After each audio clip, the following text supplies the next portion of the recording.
1 अगस्त 2024 को माननीय supreme court ने एक फैसला सुनाया है। उस फैसले में 7 जजों की बेंच ने 6-1 के बहुमत से फैसला दिया कि SC और ST कैटेगरी यानी शेड्यूल कास्ट और शेड्यूल ट्राइब कैटेगरी में सब क्लासिफिकेशन अर्थात उपवर्गीकरण किया जा सकता है। नमस्कार साथियों, आप देखना शुरू कर चुके हैं SVSC द एजुकेशन के खास program in the news focus program को। दोस्तों, आज यानी 21 अगस्त को राष्ट्रीय दलित एवं आदिवासी संगठन के द्वारा भारत बंद का आह्वान किया गया था। ये आह्वान क्यों था, आइए पूरा मामला समझते हैं।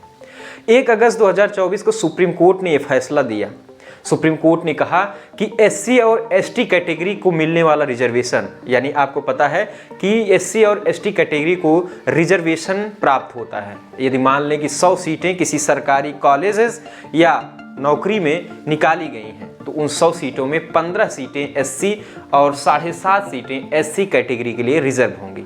आपको बता दें कि SC और ST कैटेगरी में कई सारी जातियां होती हैं। सुप्रीम कोर्ट ने कहा कि SC और ST में कई ऐसी जातियां हैं जिनको लंबे समय तक आरक्षण मिलता रहा है, लेकिन अभी भी कई ऐसी जातियां हैं जो आरक्षण से वंचित हैं, उनको आरक्षण मिल ही नहीं पा रहा है। तो राज्य सरकारों का ये दायित्व हो रहा है कि राज्य सरकारें ऐसे जातियों को चिन्हित करें और उनको आरक्षण देने की प्रक्रिया शुरू करें। और राज्य सरकारों को ये भी हिदायत दी गई थी कि उनका ये आरक्षण देने की जो प्रक्रिया है कि वो किस जाति को आरक्षण दे रहे हैं, ये न्यायिक समीक्षा के अंतर्गत आएगा, यानी सुप्रीम कोर्ट इस पर समीक्षा कर सकता है। ऐसा ना हो कि कोई राजनीतिक पार्टी किसी विशेष जाति को 100 के 100% आरक्षण दे दे, इसलिए उसे न्यायिक समीक्षा के अंतर्गत रखा जाएगा।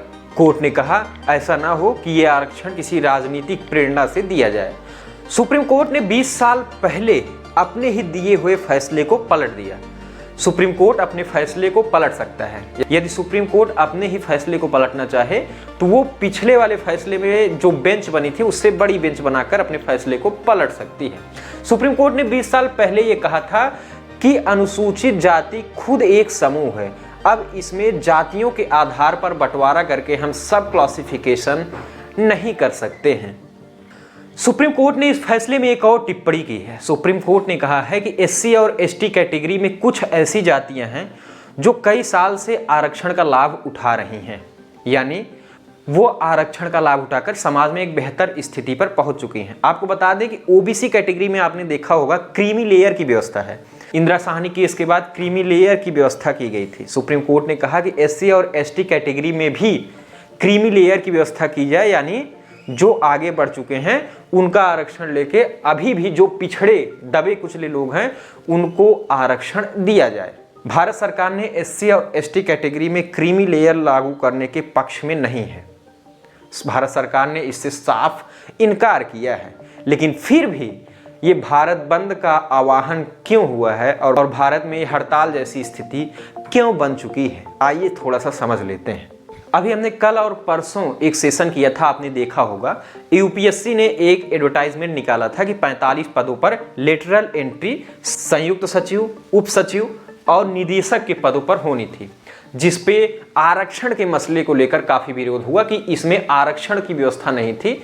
इस पर सभी विपक्षी पार्टियों ने आवाज उठाई और NDA घटक के कुछ दलों ने भी आवाज उठाई थी। सरकार ने दबाव में ये फैसला वापस ले लिया और उस एडवर्टाइजमेंट पर रोक लगा दी, यानी सरकार ने ये फैसला लिया कि आरक्षण की हम व्यवस्था इसमें देखेंगे, उसके बाद ही कुछ आगे देखा जाएगा। राष्ट्रीय अनुसूचित जाति एवं आदिवासी संगठन ने यह कहा है कि सुप्रीम कोर्ट ने इंदिरा साहनी के मामले वाले 9 न्यायाधीशों के फैसले को कमजोर कर दिया है।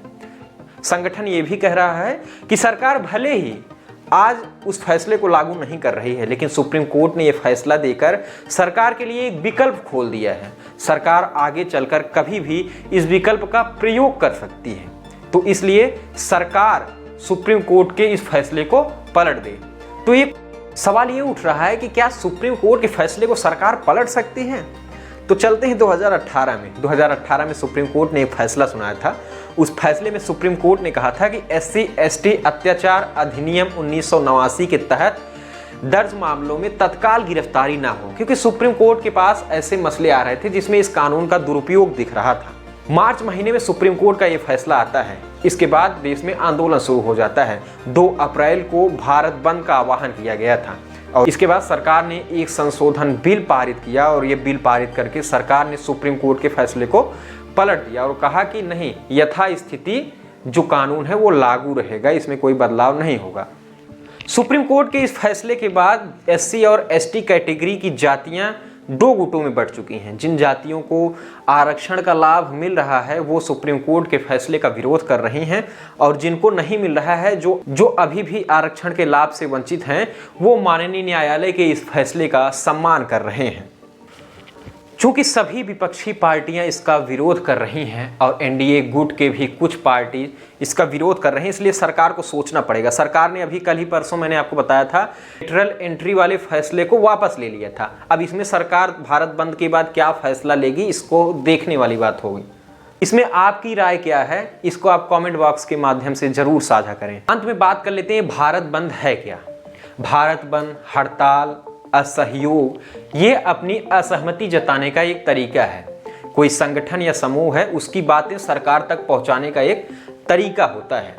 आपको बता दें कि ये मौलिक अधिकार के अंतर्गत नहीं आता, लेकिन मौलिक अधिकार अनुच्छेद 19(1)(a) में कहा गया है कि किसी भी व्यक्ति को अभिव्यक्ति और भाषण देने की स्वतंत्रता होगी और जब इसे अभिव्यक्ति और भाषण देने की स्वतंत्रता है तो उसमें निहित है कि वो व्यक्ति किसी चीज की असहमति दर्ज करा सकता है। साथ ही 19(1)(c) में कहा गया है कि कोई भी व्यक्ति समूह या संगठन बना सकता है। तो कोई समूह या संगठन बनाएगा तो वो भीड़ जुटाकर अपना भाषण देगा और भाषण देकर लोगों को मोबिलाइज करेगा।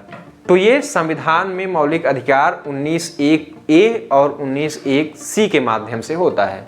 उन साथियों से विशेष निवेदन है जो पहली बार चैनल पर है, चैनल सब्सक्राइब कर लें ताकि आप रोजाना in the news focus program को देख सकें। धन्यवाद।